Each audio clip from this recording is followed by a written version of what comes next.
I think that I see a number of roles for the Office of Equity and Human Rights.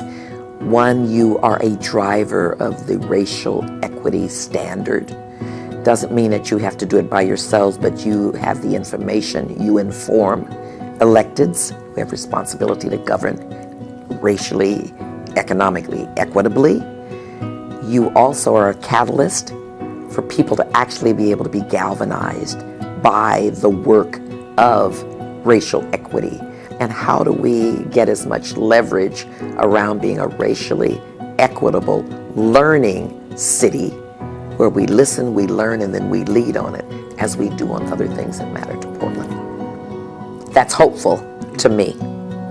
And that's something that I'm willing to be engaged in and supportive of in every way that I can.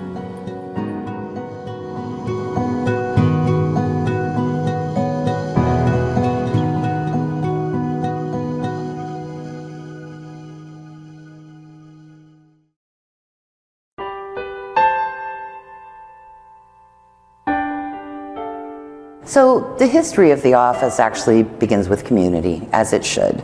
There were a couple of very powerful reports that came out from the Coalition of Communities of Color, where folks got together and worked with PSU to say really how are communities of color faring in Multnomah County.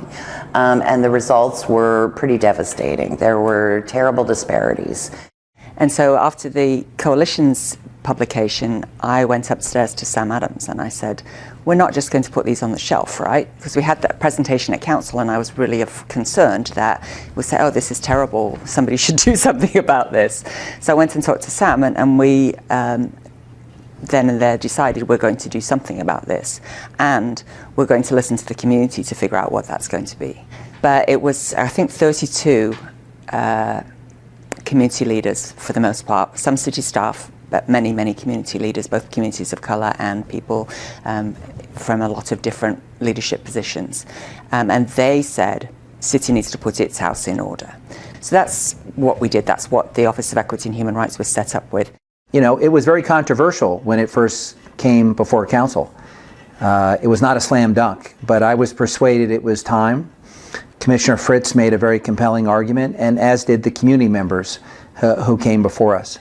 So we were fortunate to have city council members who were on board of what the community was asking for.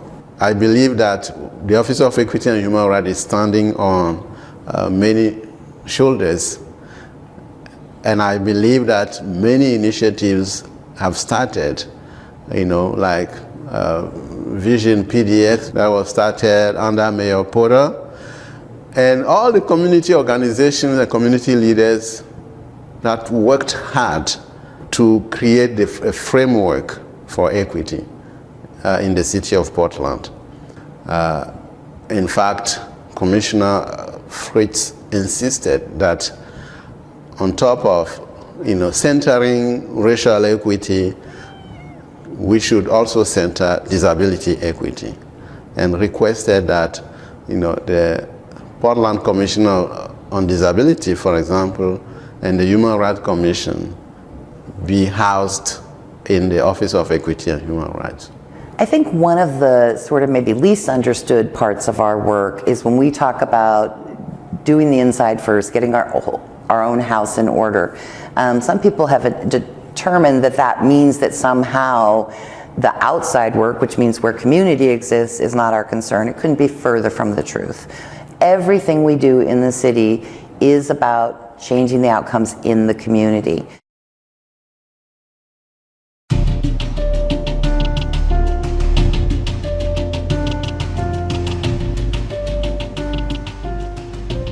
Well, the Office of Equity and Human Rights is charged with setting the equity policy for the city. It's important to have shared language and common terminology when we're talking about this concept. One of the ways we establish that is through Equity 101 training. Equity 101 is required for all city staff. We've trained over 5,000 city employees at this point, and that includes everyone working in the city, someone working on a water crew or out in the maintenance yard or in a cubicle, or city elected leaders and their staff members as well. It's required for everyone. We start off by looking at institutional racism and systemic racism, and we look at the history of racism in our country, but also here in Oregon. By understanding that history, you realize that so many community members are still living with the ghosts of that history, and then not everybody gets to start at the same place. We're often asked, why center on race? Well, race is still consistently a primary indicator of a person's success and wellness in our society. It's tough for some to realize that by prioritizing our efforts on the deepest disparities, we build a system that works better for all Portlanders. You can take a look at gender pay gaps and see that women are making less than men. If you use a racial equity lens, you'll see that women of color make less than white women. So by centering the conversation on women of color, then you can really remove barriers for everyone in that situation. Another example is when the arts tax process was rolled out. You could only pay with a credit card online. When we were approached to apply our racial equity lens, we knew that many Portlanders of color didn't have credit cards or internet access. Our recommendations helped the Revenue Bureau revise its process to allow folks to pay in a variety of ways and also in person if they wanted to. And that's just a quick example of how centering on race removed barriers for everyone.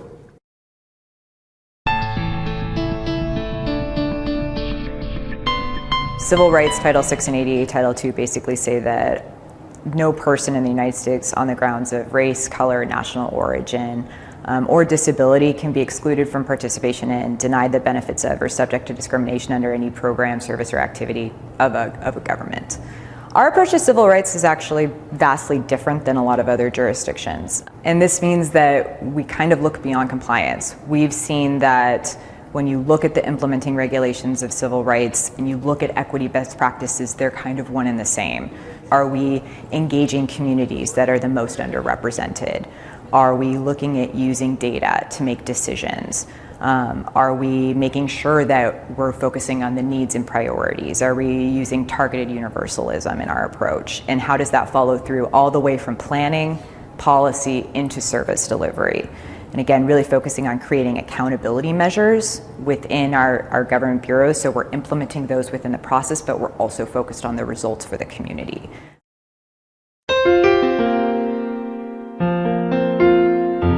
So the Disability Equity Program is essentially a twofold program.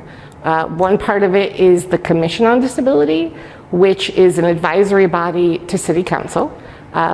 And it's made up of individuals with lived experience with disability from the community that sit on the commission. It's a two-way street. They bring issues to us, we bring issues to them, and as time goes by, we're trying more and more to bring them in on every conversation where they could have an impact. One of those conversations was about the Rothko Pavilion at the Portland Art Museum.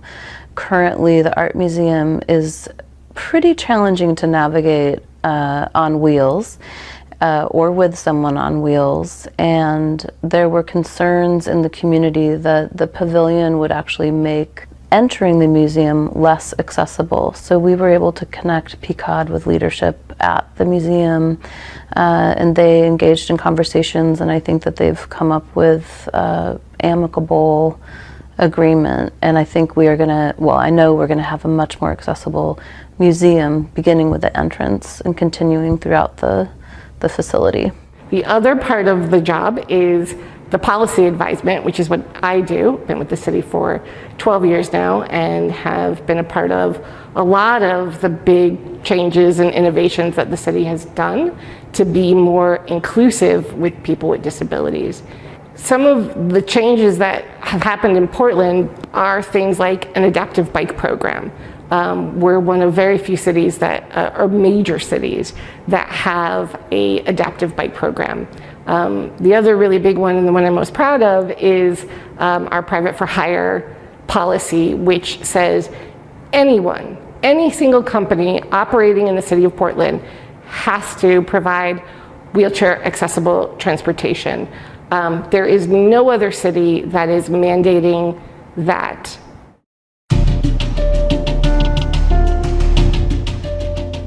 The purpose of Black Male Achievement is to improve life outcomes for Black men and boys. Black Male Achievement was created with the intention of centering Black men and boys in that improvement.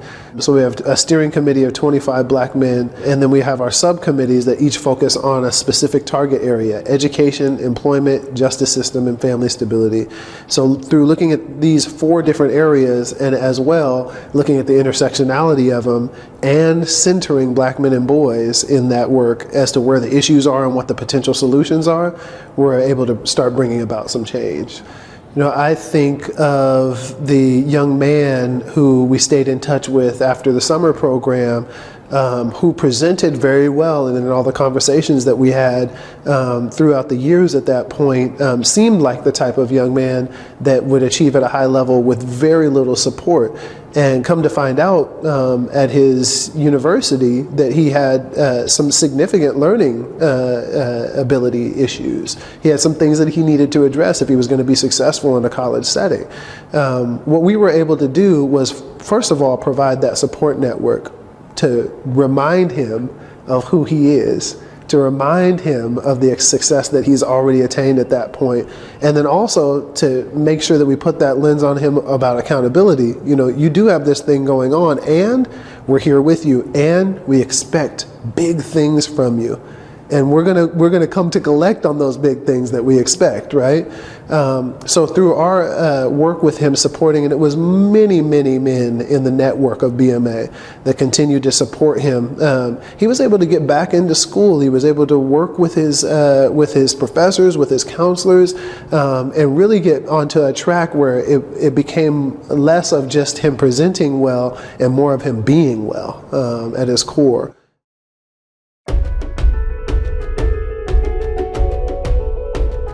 Portland's Human Rights Commission is an all-volunteer advisory body.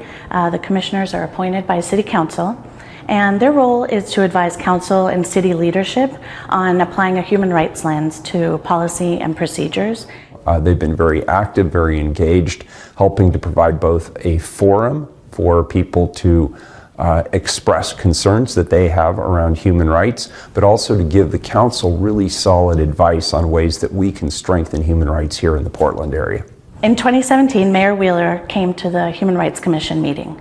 During the conversation with the mayor, the Human Rights Commission talked about how the threat of undoing the DACA, Deferred Action for Childhood Arrivals program, was really threatening Portlanders and Oregonians. Then Commissioner Fish brought a resolution about DACA and the importance of supporting DACA. And we were invited, the HRC was invited to give testimony. Daniel Franco Nunez, our HRC commissioner, who is a DACA recipient himself, gave testimony, really personal testimony on this issue, highlighting the fact that there's 11,000 Oregonians who are DACA recipients.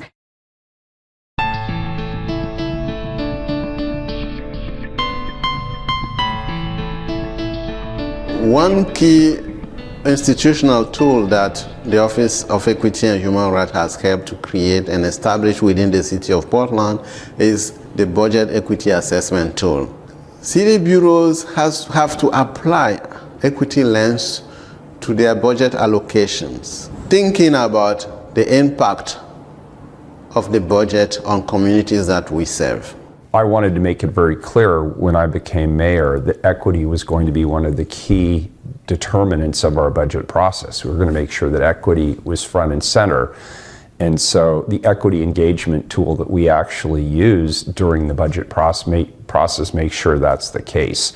And in fact, the director of the Office of Equity and Human Rights sits at the table right alongside the budgeting team when we're making decisions about the budget. I think we've made an impact.